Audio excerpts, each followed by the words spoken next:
Probably one of the most important things I think about it is it creates this common language and a shared vision.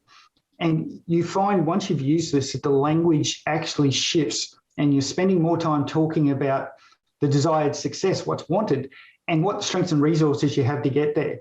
And with a common language, people, again, it helps with that alignment. We're all talking about the same thing. And you'll see one of the principles early on is about using a simplified language, the language of your customers, the language of your stakeholders, which is a lot less technical, a lot less businessy. It's very concrete.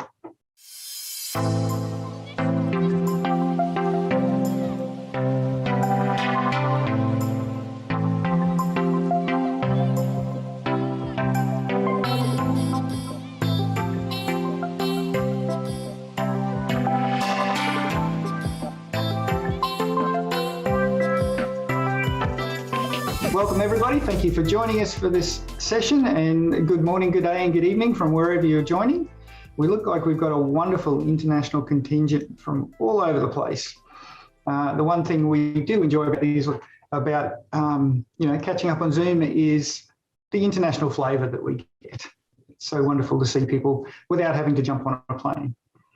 All right, I'd like to start off with just a quick Menti poll. But we've got a good representation. So we know we've got lots of newbies, some who've heard of it but haven't used it, and then some who've actually used it. So 4 of us, which is a great mix. All right, well, while you're on that screen, I'll close the voting on that, but we'll go to the next one. Oh, there we go. Now, for those who have used it, so this will be a very quick poll, the 4 people who have used it, just enter what industry that you've actually used that in. Well, of the 4 people who've used it, they've used it a lot across lots of industries. Well, a good mix. So whichever industry you're in, it looks like there's an opportunity to use this. And not only at the company strategy level, but it could be at the team strategy level, could be at the department level, could be any combination. That looks like a wonderful mix. All right, that's enough for Menti for the moment. So what I'll do now is actually give just a quick intro to the strategy canvas, just enough to whet your appetite, if you like, for those who are new, and for those who've used it. There was about 4 who've said they used it. We've probably got time for 3 or 4 of those people to do a little 5 or 10 minutes on how you've adapted the original version in the way you use it. So for those people who have used it, while I'm doing the intro, have a think about how you can share how you've adapted it, what you've changed, what you've found useful. All right, quick intro to the strategies canvas. So the original paper on this was published in 2010 by Adi Sharif and Alison Abington. 2010, so 11 years ago. It's been around for a while now. Now, thankfully, the original paper is still available online, so you can still download the original link, which is great. What are the benefits of using the canvas? I like to start with, Simon Sinek's the why. So why would you use this? So some of the benefits include the team alignment. You're actually getting people to align and focus on what the end result is, because sometimes we're working in different directions, we're getting pulled in different ways, and this canvas actually helps us gain that team alignment. It's so important, so they're all actually pulling in the same direction. It allows purpose and creativity. So you get the purpose, you get the why, what's wanted, and then the creativity, because it's so easy, especially at the management level, to get stuck in all the details of funding, of compliance, of the day-to-day busyness, whereas instead this canvas allows us to rise above that and focus on what the customer and stakeholder actually needs, and then free you up with a bit of to be creative in how you're solving those problems. Probably one of the most important things I think about it is it creates this common language and a shared vision. And you find once you've used this, that the language actually shifts and you're spending more time talking about the desired success, what's wanted, and what strengths and resources you have to get there. And with a common language, people, again, it helps with that alignment. We're all talking about the same thing. And you'll see one of the principles early on is about using a simplified language, the language of your customers, the language of your stakeholders, which is a lot less technical, a lot less businessy. It's very concrete. Ownership empowerment, teams owns the strategy. So as a group, if you've come up with this strategy, there's a lot more buy-in. in change management, we talk about those who create the plan don't fight the plan. So if you're all involved in coming up with strategy, it comes a lot more, there's a lot more alignment to it. And probably the sneakiest thing, I hear this so often with people who come up with a strategy, that the implementation of that strategy gets lost in the daily business. But again, using the solution focus canvas, and you'll see how we use scaling to actually bring it down, just daily tasks that can be done in amongst all the other work that we have to do. And finally, control and freedom. That clarity allows the freedom of how things get done. You're focused on what's wanted, how it will be different. How you actually achieve that, well, that's up to the creativeness of the team. All right, so 2 central principles to how the canvas is developed. Strategy is developed in the terms of value delivered to customers and stakeholders. And most importantly, it's expressed in their language. And you'll see how we create that in the next slide. But that simplified language, not business jargon, but actually in value to customers and stakeholders, a big difference. And then visually, strategy is represented in a single picture for ease of communication, reviewing and focus. So a picture of, the old adage, picture's worth 1,000 words. If you've got this single picture that you can use to communicate with people about where we are on the strategy, how we're progressing, what's most important to focus on, it's so much easier to have those conversations. And how do you do it? So it's interesting, in the original paper they talked about 3 phases, but I've added a 4th because I think it's really important.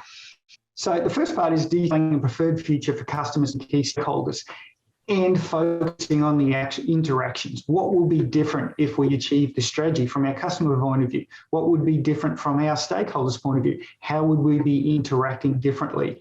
And we know most of us in the solution focused world know how to create a preferred future or a future perfect conversation. It could take anywhere from 15 minutes, half an hour, a couple of hours to actually really drill out all the, figure out who all your stakeholders are first, then figure out what they will notice the difference if you achieve this strategy. Then come out with 5 to 8 critical success factors that underpin that preferred future.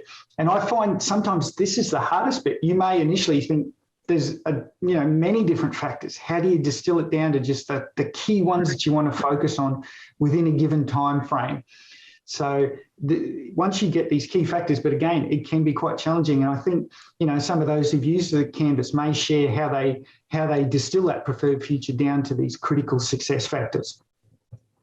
Then, fun part is we scale those critical success factors from 0 to 10 using our typical scaling questions, and then we put them on a graph, which I'll show you in a sec. But scaling, we know how to use scaling. Scale from 0 to 10. 10 is we've achieved that success factor. 0 is we've done nothing. We're probably not at 0. So what are we already doing that's helping us be somewhere up and somewhere not 0 on that scale? And then what would be just a small difference? What would be one small step up on that scale? How would we notice? And because we want to implement it, what small action can we take just to nudge that critical success factor just a little bit up on that scale? And those small incremental actions can be fit in within a small time frame, within a week or 2, and within all the other work that we're typically doing. Now, the 4th step that it's sort of implied in the paper but has to be added is just reviewing it regularly. You're not going to do this just once. Every 2 weeks, every month, whatever the cadence is, come back, check, where are we now on the scale? Has it gone up, gone down sometimes? Has one critical success factor shifted all the other critical success factors? And I'll show you the graphic here, which is I've used so many times, so this is straight out of the paper. Along the bottom, you've got the critical success factors that you've identified, and then a scale from 1 to 10 up towards the top. And you plot out where you are, scale from 0 to 10. And it's interesting, there's some down arrows there, and it may be, the case is you're trying to reduce that factor, but probably we're working up the scale, and each time we'll assess where we are and how we move that scale. So that's a very, very quick overview, and it can be done like some people have already described about it, how they do this with in a coaching conversation, can be done at a team level, can be done at a corporate strategy level. Seems I've just noticed you've got your hands up. You had a question in there or a comment? Yeah, what happens when a critical success factor is signed as 0? It's the same way we would do with any typical scaling question. Why is it not -1? What, what do we already know that can help us? Do we know someone else who's already helped us, who's already done this, that we could possibly draw on knowledge? So we explore all the know-how that we could draw into that zero. Well, this could be, for instance, in the company where we work at this moment, this could be seen as we cannot find any motivation to improve. So it's a little depressive. What I have to admit, every time I've used this, I've never had a zero. It's a pretty rare case. Okay. And I suspect the process would actually lead you to, especially if it was about motivation, I suspect going through this process would actually enable more motivation to surface. Yeah. Okay, thank you. No, Rod, great question. Rod, may I just make a point on that? I had someone once stood at -3. Oh, wow. Said, oh, it's all terrible, and blah, blah, blah, yeah. And I just said, well, what got you up from -4? And then he kind of laughed and then just started to, find things that did work. So I'm with you. It's very rare that you get a 0 or a minus number. Okay, yeah, I understand that. And John Tiga. Yeah, Steve, so I've come across that before, where you're really struggling with one company to identify anything they've got. And what we did was go and visit another industry, one that we knew was a tougher environment. So when they went in and saw that, they realised they actually did have some things working for them, but they had to get that additional perspective, and they got it through visiting another company. Oh, fantastic. In our case, I took them down a coal mine, and really changed their. They were an office group, and we took them down a coal mine, and it made a lot of difference. They came back and realised life wasn't that bad. There you go. All right, that was it for any other questions on that's a very quick overview. There's a lot more detail in the paper, so I'd encourage you to read it. All right, for those who've actually used it, so we had about 4 people in the original poll that said we've used it. We've got plenty of time, so I'm happy to give each sort of person 5 minutes or up to 10 to just share, how you've adapted this model, what you've done differently, what's worked for you, what changes have you made, how have you evolved it. So would someone like to volunteer? I use it for team coaching in the IT environment. And the beauty is that, especially when you have, this is my experience with engineers, they want to have always something very concrete and, want to find the root cause and want to, the real thing, and just by defining, what are the best hopes here, as we usually start, and then the preferred future, and then to define where they stand when they have those critical success factors. This is something what they can deal with, critical success factors. This is something what it's their language. And then to scale it, also that's quite easy, and also to do it in breakout rooms is very useful for them. And suddenly they, create ideas and, say, well, just suppose you would go up one step, what difference would it make, or what needs to happen, what is already working. And most of the time they're surprised what is already working when they do training. So they say, yeah, what makes it a 4, whatever it is, And then just the action items, because they want to have action items, they use the action items, that's something, but it's just natural, to make progress. And this is how I use it. And it's also good to do it online. One question, Stefan, when you're running this, you mentioned on scaling and figuring out what they're already doing. What proportion, I guess, of time do you invest in that? What are we already doing versus, what do we need to do to move up the scale? Do you spend a lot of time on it, or just a little bit of time? Actually, a lot of time, because what they find out usually that there are many things already working they didn't think of. So it's like the list, where what is working? 20 items, 30 items, what is already working, and which is useful for the for the preferred future. So for the strategy, this is how I use it. So do you actually, tell them to come up with at least 20 things or 30 things? No, usually I don't do it, but I would do it. It depends on, sometimes it depends on the audience. So sometimes I just, invite them, then they're surprised, and then I tell them 10 things or 15, and then come up with 25 or 30 or something. It can be fun to challenge people in that way because they're thinking, oh, there's not much we're doing right. And when you say, no, I'm sure you can find 20, they're like, what? And then they do manage to find 20 or so. Yeah. Well, thanks for sharing, Stefan. Okay. All right. And who else do we have? I'm happy to add a few thoughts. I found the whole SF experience has been very enlightening over the last few years, and it's built very much on tools that I've previously used, if you like, and there's a lot of similarity between them. But I do like the canvas. I've had a different canvas in the past, but I've kind of adapted it or melded it together with what's come out of SF, and I like both, I must admit. What I find it's really good for is when you're trying to deal with issues in a company that aren't sort of what you might call day-to-day business, like they're not pushing products out the door. So they're complex people type issues. Let's say morale, the company wants to raise morale or something like that. And what you're able to do is put everything onto one piece of, it's amazing amount of information onto one piece of paper. And if you're looking at sort of different levels, in the company, different teams or different people at different levels or whatever, you can capture all of that on the scaling very easily. And you can then see the scope, within the company as to where different people are, which often some execs don't quite appreciate. They think there's one score for the whole company. They don't realize the variety across, which can give them a different focus sometimes. One thing I like about it is you kind of going upwards. It has a message of going forwards, and it tends to promote more positive conversations. We've all seen the DOQ and various variations of that over kind of many years, but it's all about having those positive conversations rather than delving into the problems all the time. And I find this has really helped to give people focus and take those conversations in the right direction.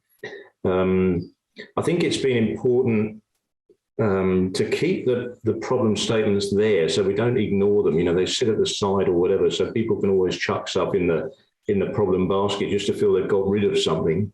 But of course, when you look at the strategy canvas, there's no problems on there. It's all going forwards. So it's in some, I'd say it's motivating. And I've seen quite a few companies now that when they first looked at it, they kind of, it's obvious they've never really thought that way before. They've never had that kind of forward motion or that degree of focus captured in one thing. And really what it summarizes, I guess, is the whole SF process. I mean, it's got everything on it, what you just run through in your presentation, which was great, by the way, is really just an outline of SF to a large degree. So, yeah. What I'm interested in there, John, you mentioned about getting the different perspectives. So are you taking the critical success factors that maybe have come up with at the executive level and those same critical success factors at another level within the organisation, seeing those scales being different? With one company, what I did was it was a comparison of, we worked with the executive, the owners of the company, and asked them what are their critical success factors. And interestingly, I just said asked them the question, are you looking at this from an internal perspective or are you looking at it from your customer perspective? And they thought about that for a long time. And it took about an hour and a half to come up with 4 or 5 critical success factors, because they kept arguing, or not arguing, they kept having a discourse about, what is it? They didn't disagree with having success factors, but they thought, oh, these are what they should be. When you look at an internal issue like morale or whatever, the exec, you could say, what do you think the critical success factors are? And they write those out. And then if you've managed to source information in an open and honest way from all of the staff, and you can then put that back and say, well, this is what your staff are actually saying. And that can be very different to the perspective of what execs be, especially if they're not regularly engaged execs. If they don't walk the floor a lot, or you often hear that, I wish communication was better. Well, and that's probably the key one. And it's what I really like about it. It's an eye opener. People look at it and they see things that they haven't seen before. And you can all look at the framework in a different way. And as you do that, you see different things. I'm sure you'll put a framework up and I'll see something different to you. We draw different conclusions, different ideas and all that. And so I think it's a very helpful way of putting something tangible around SF type conversations. You can then put up and go, right, here we are. And I love the bit you say about regular review. I think that's critical. Thanks for sharing, John. And John Brooker, you've had your hand up for a while. Yeah, I can share my screen actually and just show how I use it. So I use it with everything from teams at the lower levels in the organizations through to senior teams in organizations. I've used it on 100 billion projects and 4.2 billion projects and whatever, down to just a charity doing something small, just to give an idea of the scope. But what I don't do any longer is called it strategy canvas, and I adapted it to fit. And the reason for that was we started getting lots of discussions, especially at the lower levels, about what is strategy and blah, blah, blah. And it was like, this is just wasting time. So I now call it progress canvas. So what we do is the standard best hopes and then, or what are the outcomes that you want, describe the future. So we do a future perfect exercise. And then from that, I get them to talk about, so if we're going to achieve this future perfect exercise, this future perfect, then what is it that we've got to focus our attention on? So I started with critical success factors. And then again, I had people saying, that's not a critical success factor, blah, blah, blah. Okay, so what is it that we actually need to focus on if we're going to achieve the future that we have described? And so typically I ask them to come up with about 6 and limit it. And normally you can you can use a mapping exercise to reduce it down to about 6 focus areas, because often they're interlinked. And we then, we align them, we vote on those and they choose them. This is a summary, by the way. We don't normally just have 3. This is just a summary to get it all on the chart. So there you can see, this was from an actual one probably 10 years ago now, so nothing confidential about it. And then what I do is I break them into teams and get them to look at the focus area and describing it at 10. So if we were focusing on this and it was really successful, what would it look like at 10? And so we bring everyone together, separate teams do the individual ones, and then they come together and agree and they can comment on each other's. But typically people are quite happy with the descriptions they get. Then we do scaling, and you can see here 475, 6455. That's simply the number of people who voted on that.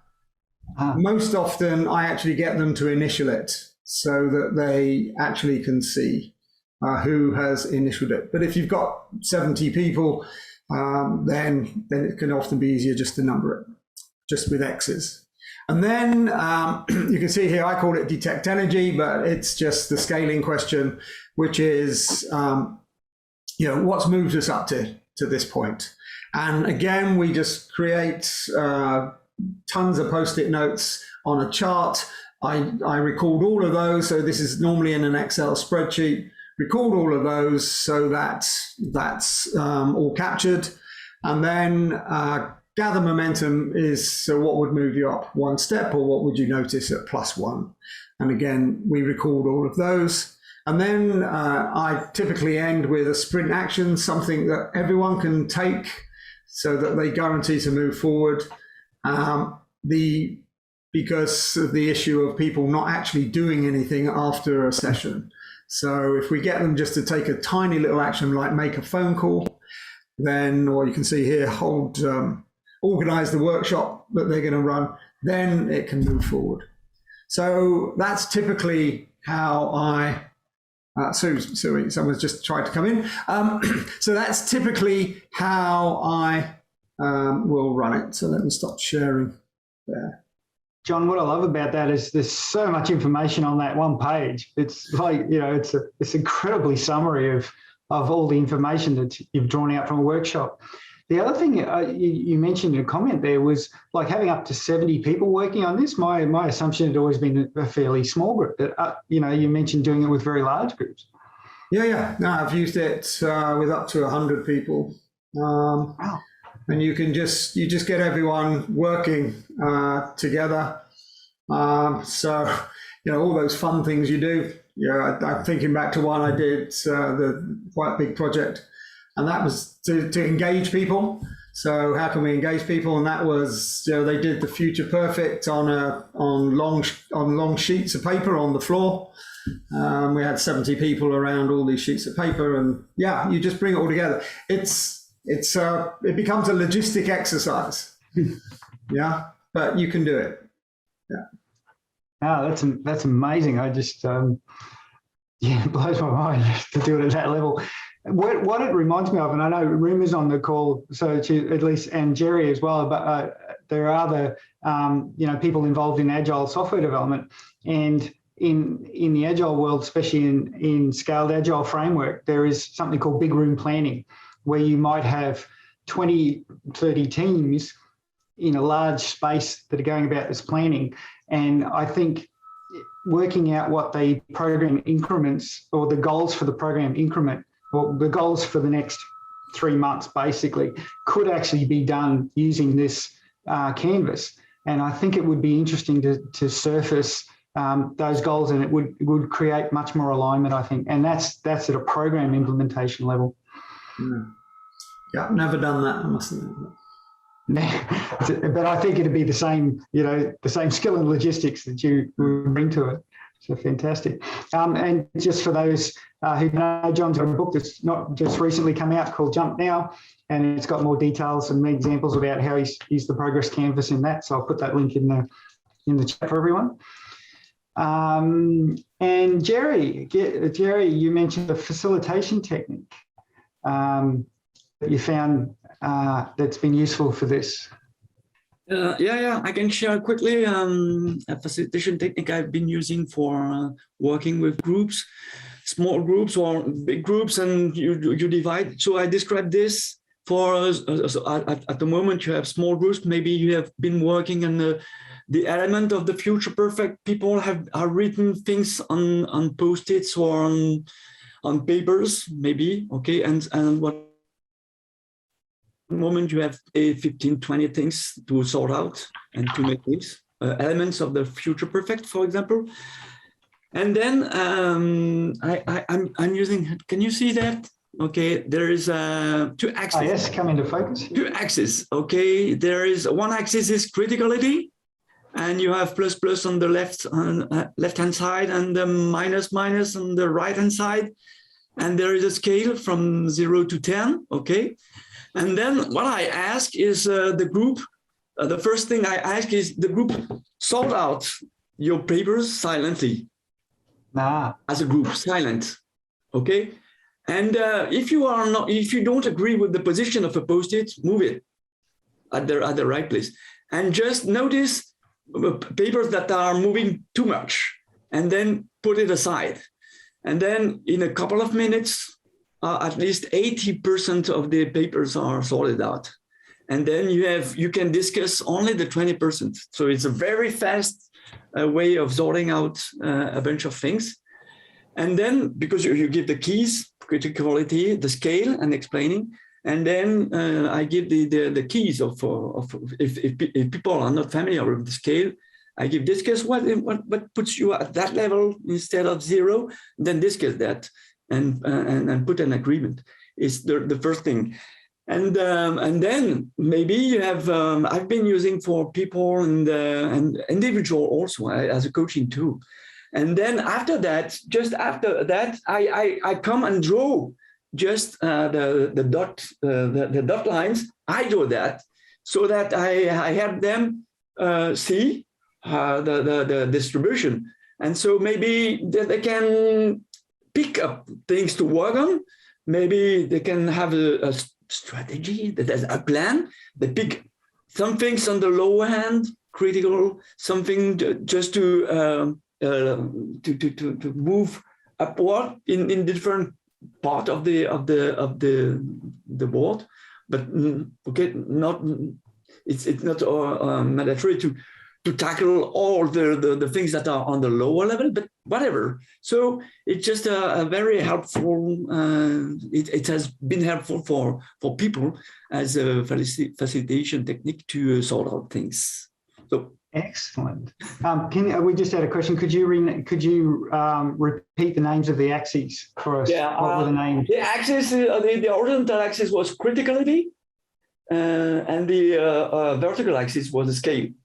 And completeness. Okay, so that's 0 to 10 on the left. The stuff is already present or completely absent. Okay, so you have your scale, so you can map out the things, and then you can engage the conversation about criticality, what is already there, and then maybe decide what to pick up. And then priority, it can be a useful conversation tool to have for groups or even individual.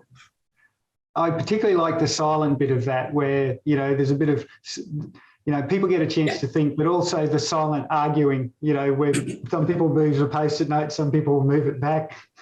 Yeah, and it is a very fast way to sort out 80%. 80% of the post-it has been sorted out, and you can concentrate the discussion, oral discussion, on only the point that there is the divergence. And it's often 20% of the stuff. Fantastic. All right, how are we doing for time? Annette, you had something to share on group coaching example from construction managers. Yeah, so that's one I only had a conversation today for these 3 new construction managers who are starting in this company. And the senior project director was moving out, and the 2 other construction managers were moving out as well. So I was going to use it as a transition plan. So how do you include the leaders moving on to actually hand the baton over to the new construction managers coming in, so that they're honouring the culture that they're taking over from and can take it even further up the scale. So I was going to use the strategy canvas in group coaching sessions with these new managers coming in. And so I haven't done it yet. I'm planning to do it. So okay. But the other example I've got was an 18-month project that was 3 coaches who wanted to become coaching supervisors. And we all wanted to do it. And I was one of the coaches, and it was 2 former colleagues who Jason knows. And we actually planned out over 18 months. We wanted to be an accredited coaching supervisor, but we didn't know how we were going to get there. And we knew that we wanted the end result was to be accredited with the European Mentoring and Coaching Council. But because there was no solution-focused coaching supervision program anywhere in the world, we had to do it through action learning and just learning off different people around the world. So we created a strategy canvas to help us navigate how we were going to get there, because there was no clear plan of how to get there. Oh, okay. So what I really liked from the first example with the construction managers was you're giving them sort of a state of where things are and what was in progress as they do this handover. And so they can see, okay, we got that far, the next step is this. So you're keeping continuity as part of that. Is that right? Yeah, yeah, exactly. And then with the coaching supervision, it's like you don't have assessment criteria, so you've come up with your own assessment criteria to actually manage against. It's amazing. It works really well. just the idea of critical success factors or a number of things that you need to measure against or work out how you've made progress and then what the next step is, just gives so much clarity, I think. All right, we've got time for one more share and then we'll do a bit of, and Jerry, thanks for sharing that image in the chat of your scaling. We'll do one more share and before we get you guys into breakout rooms. Jason, you had something to share.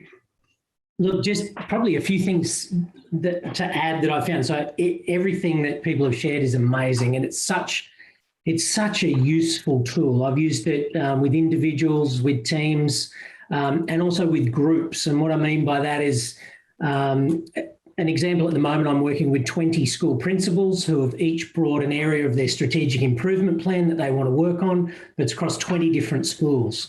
So they set their own canvas and they keep each other accountable to do that.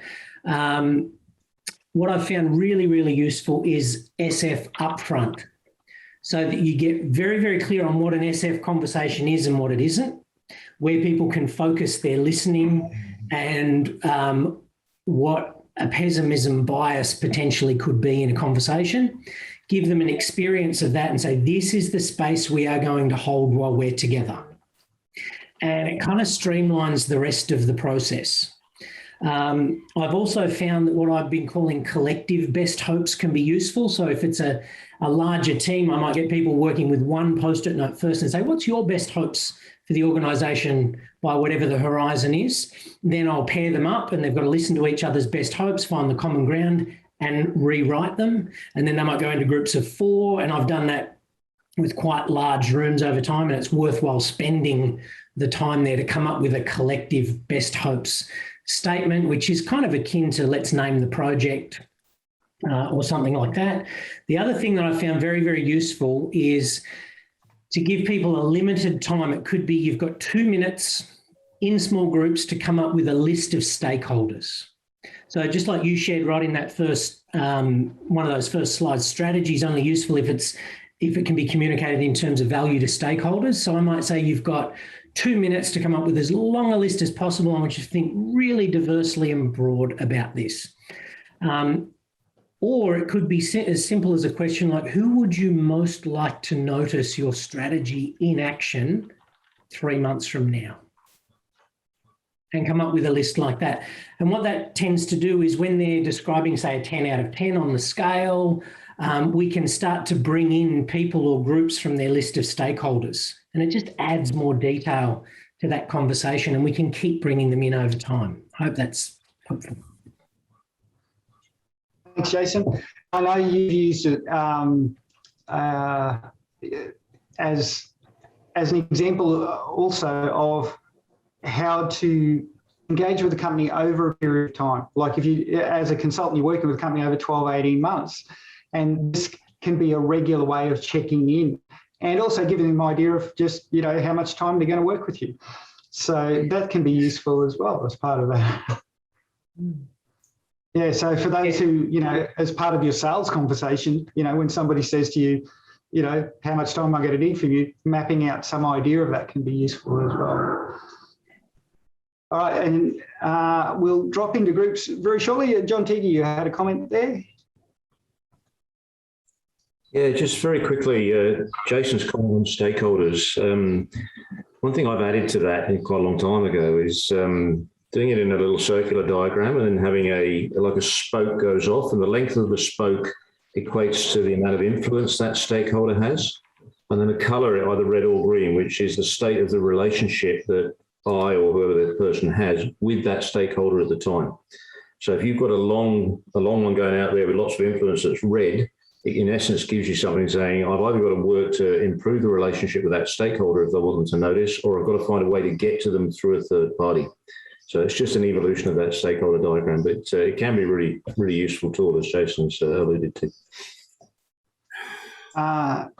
And related to that, actually, Jason, and you might help me remember, what was Sophie Geisler's favourite question there in terms of, you know, who would you, I think it was something like, who would you most like to notice this change?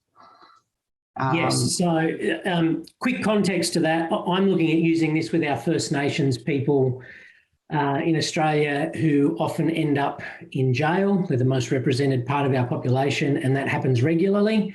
So Sophie, Rod and I were brainstorming some ways of engaging community around this, and Sophie came up with this beautiful question, which was, who would you most like to notice your best hopes in action?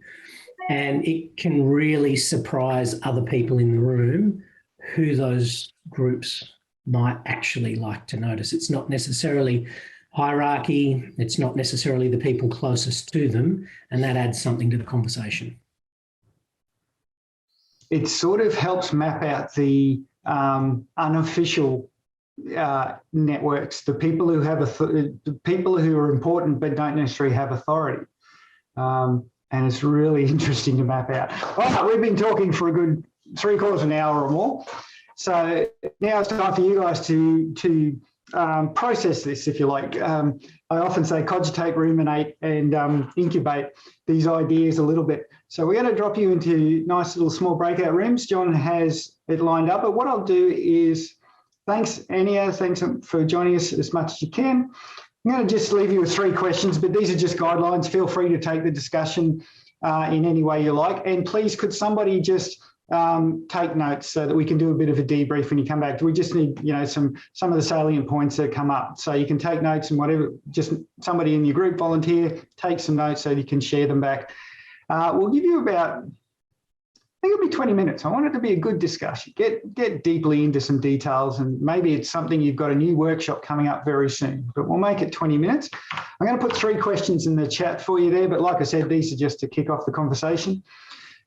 What has surprised you? What's come up that's interesting that you hadn't thought about in terms of applying this? Maybe there's just something you found useful, and how much you experiment with. I like that you've already got the experiment lined up in the next very shortly.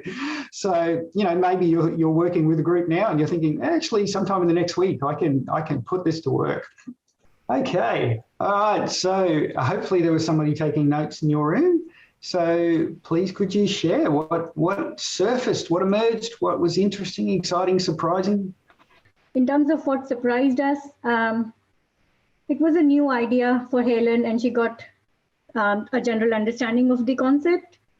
Simplicity of the questions that we can ask using solution focus is quite amazing. What was useful for us? It's a tool. It can be used as a tool for bringing out diverse opinions. We can combine solution focus with various facilitation techniques, and it can be really powerful. And also the stakeholders list and asking the group, what would you like them to notice? That can be a powerful tool. Jason shared an idea of putting them on concentric circles of 30, 60, and 90 days. And creating a sort of plan, what would your stakeholders notice in 30 days, 60 days, and 90 days? So I thought that was a really cool idea. Jason also shared Jason shared a bit about the history of solution focus, that how it came into being for creating blue ocean strategies and tracking the progress. And lastly, we spoke about where we could experiment with using the canvas. I was thinking I could use it to define a coaching engagement when I start engaging with a stakeholder for a coaching engagement. Helen has started solution focus China chapter, and she's thinking of using the strategy canvas that we saw today. Nice. And Jason is going to work with strategy team for a school, and he's going to work with the middle level executives in 2022 to help them contextualize the upper level strategy and just flush out the details of the strategy.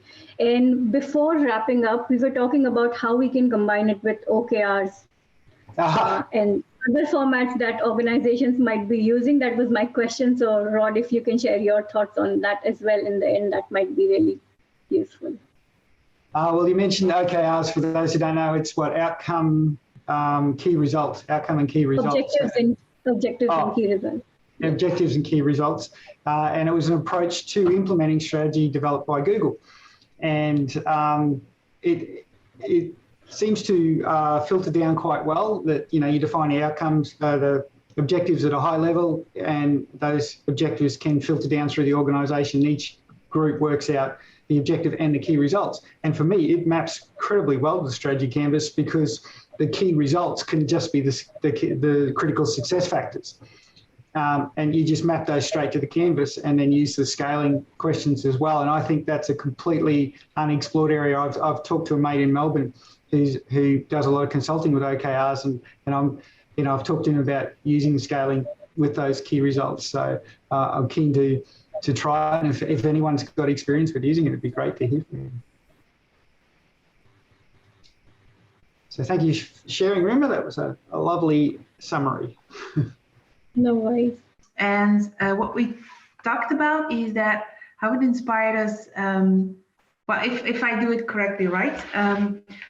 As well, how you can use it in HR and make HR develop using the small steps and the critical success factors, for example, and the best hopes for competencies and recruitment and development. That was one part, and how to write an article about that. And another thing that we talked about is that it was a case from a person in the group that had a specific case for tomorrow, and that maybe defining the actual question for the session tomorrow could be a useful thing, really having clear what the demand is of the question of the session tomorrow, and then working with elaborating or getting more into detail what could be the real purpose of the session, and using, for example, the miracle question could be a useful thing as well to use it. And do that in smaller breakup groups so they can discuss more in detail. I can share from our group, we had some fun ideas. One of the things that was just really useful is, the way John Brooker has actually changed the language so that it actually, works with the audience, calling it a progress canvas, because they made more sense to the people you're dealing with. And, as much as there's one way of defining the canvas, changing the language to suit your audience makes sense. And in solution focus, we're always using the words for our clients.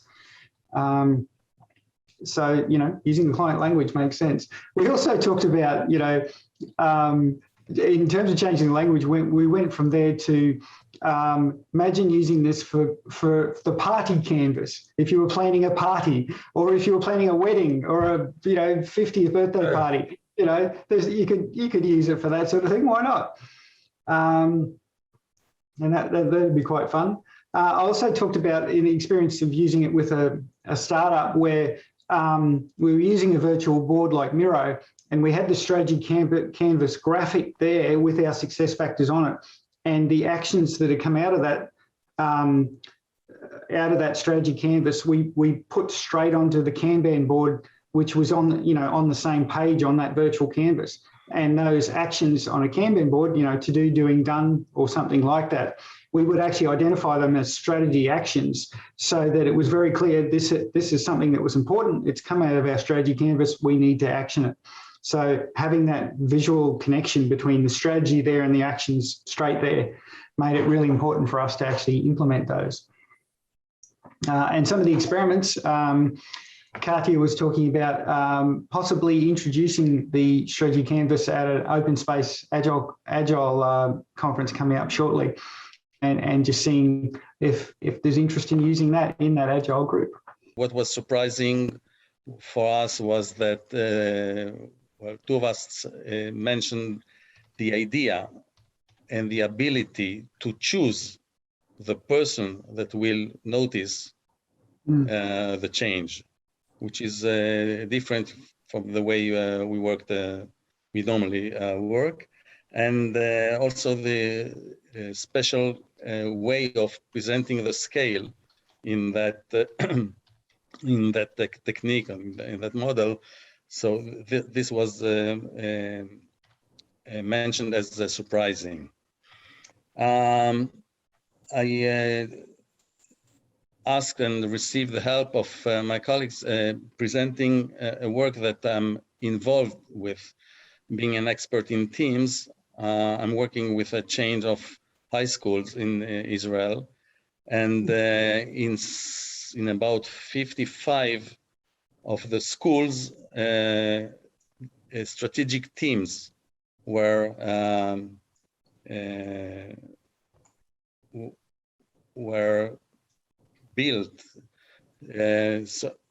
alongside to the management team of the school, which is already a question how they both will work. But what is special in that strategic teams that each are every team is combined of 9 specific experts. The experts are the teachers, so they have to work with a different sort of language, so different expertise, and think strategically. So the opportunity with Julie and Thomas was that they were able to ask me questions that I already, of course, wrote, and by that helping me to think forward. So the question was, how can I use the solution focus strategic specifically with this kind of teams? One of the questions that I was asked was, what is the purpose of this strategic team? And this is, of course, to think strategically and to provide a plan for how to educate the pupils, the children, for the next century, how to prepare them for the next century. So this is something that the chain already took upon and used those kind of teams. I'm involved in the team thinking and the teamwork thinking of how to provide it so that the end product will be that every child, every pupil is skillful in teamwork and know how to work it at best in a team setting. What a fantastic purpose for a school, preparing students for the next century. And it reminds me of a conversation that we had in our group as well, which was around working with, Wim described it as a network of companies. So you've got like 17 different companies that are all coming together to try and achieve some purpose. So working across that whole group of companies and applying that strategy canvas. So in a similar way to all those different schools coming together. And I likened it to, you've got a political lobby group. So a bunch of companies that have got together, formed a lobby group and are working with the government. Could they use that strategy campus for that as well? So thanks for sharing, Aaron. We have 3 minutes left. So I'm going to ask you one quick question. What is one small, unremarkable action that you might take from what we've discussed today? And then what would be the benefit? How will taking that small, unremarkable action make a difference? Yeah, I'd just like to say a huge thank you to you, Rod, actually, for hosting this today. Really appreciate it. I've just been the techie support today.